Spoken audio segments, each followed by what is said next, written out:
তিন পার্বত্য জেলায় সবাইকে শান্ত থাকার আহ্বান জানিয়ে প্রধান উপদেষ্টা ডক্টর মোহাম্মদ ইউনূস বলেছেন, খাগড়াছড়ি ও রাঙ্গামাটিতে সৃষ্ট সমস্যা নিরসনে সরকার আন্তরিকভাবে কাজ করছে। সহিংসতার সঙ্গে সম্পর্কিত সব ঘটনা সুষ্ঠু তদন্ত করে দায়ী ব্যক্তিদের বিচার নিশ্চিত করা হবে। আজ শুক্রবার বিকেলে প্রধান উপদেষ্টার প্রেস উইং থেকে পাঠানো এক বার্তায় এসব কথা জানানো হয়েছে।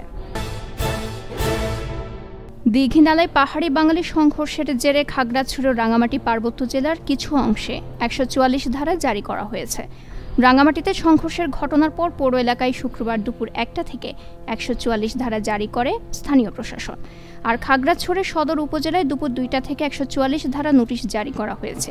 এদিকে খাগড়াছড়ি ও রাঙ্গামাটিতে সংঘাত, সহিংসতা ও প্রাণহানির ঘটনায় গভীর দুঃখ প্রকাশ করে সকল বাহিনীকে সর্বোচ্চ সংযম প্রদর্শন এবং পার্বত্য ৩ জেলার সবার নিরাপত্তা নিশ্চিত করার নির্দেশ দিয়েছে অন্তর্বর্তীকালীন সরকার। সমস্যা নিরসনে সরকার আন্তরিকভাবে কাজ করে যাচ্ছে এবং সরকারের উচ্চ পর্যায়ে একটি প্রতিনিধি দল শনিবার খাগড়াছড়ি ও রাঙ্গামাটি পরিদর্শনে আসছে বলে সরকার প্রধানের দপ্তর থেকে জানানো হয়েছে।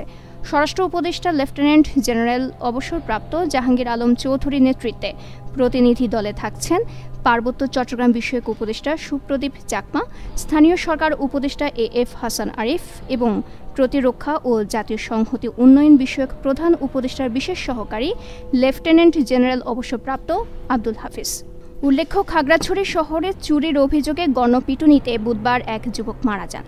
এর প্রতিবাদে বৃহস্পতিবার রাতভর দীঘিনালায় পাহাড়ি ও বাঙালিদের মধ্যে ব্যাপক সংঘর্ষ হয়েছে। আজ সকালে এই সহিংসতা রাঙ্গামাটিতেও ছড়িয়ে পড়ে। দুই জেলায় এ পর্যন্ত ৪ জন নিহত হয়েছেন। আহত হয়েছেন উভয় পক্ষের অন্তত ৭০ জন। সংঘর্ষের সময় দোকানপাট ও বাড়িঘরে ভাঙচুরের পর অগ্নিসংযোগ করা হয়েছে।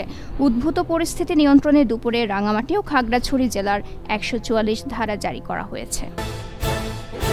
চট্টগ্রামের নবাগত জেলা প্রশাসক ফরিদা বেগম বলেছেন, প্রতি বছরের ন্যায় এবারও চট্টগ্রামে সাম্প্রদায়িক সম্প্রীতি, ধর্মীয় ভাব গাম্ভীর্য, উৎসব মুখর অত্যন্ত সুষ্ঠু ও শান্তিপূর্ণ পরিবেশ বজায় রেখে আসন্ন শারদীয় দুর্গাপূজা সম্পন্ন করা হবে।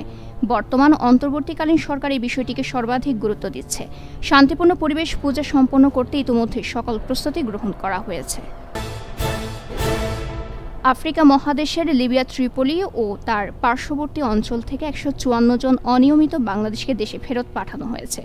পররাষ্ট্র মন্ত্রণালয়, বাংলাদেশ দূতাবাস, ত্রিপোলি এবং আন্তর্জাতিক অভিবাসন সংস্থার প্রচেষ্টায় তাদের দেশে ফেরত আনা হয়েছে। শুক্রবার সকাল ৭টার দিকে বুরাক এয়ারের একটি চার্টার্ড ফ্লাইটে তারা ঢাকার হযরত শাহজালাল আন্তর্জাতিক বিমানবন্দরে এসে পৌঁছান।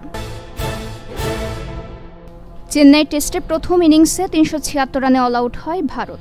জবাবে ১৪৯ রানে গুটিয়ে যায় বাংলাদেশ। ২২৭ রানের লিড নিয়ে ব্যাট করতে নেমে ৩ উইকেট হারিয়ে ৮১ রান সংগ্রহ দ্বিতীয় দিন শেষ করেছে স্বাগতিকরা। মোট ৩০৮ রানের লিড পেয়েছে ভারত। ২২৭ রানের লিড নিয়ে দ্বিতীয় ইনিংসে ব্যাট করতে নেমে শুরুতেই রোহিত শর্মার উইকেট হারায় ভারত। দলীয় ১৫ রানে ৭ বলে ৫ রান করে আউট হন রোহিত।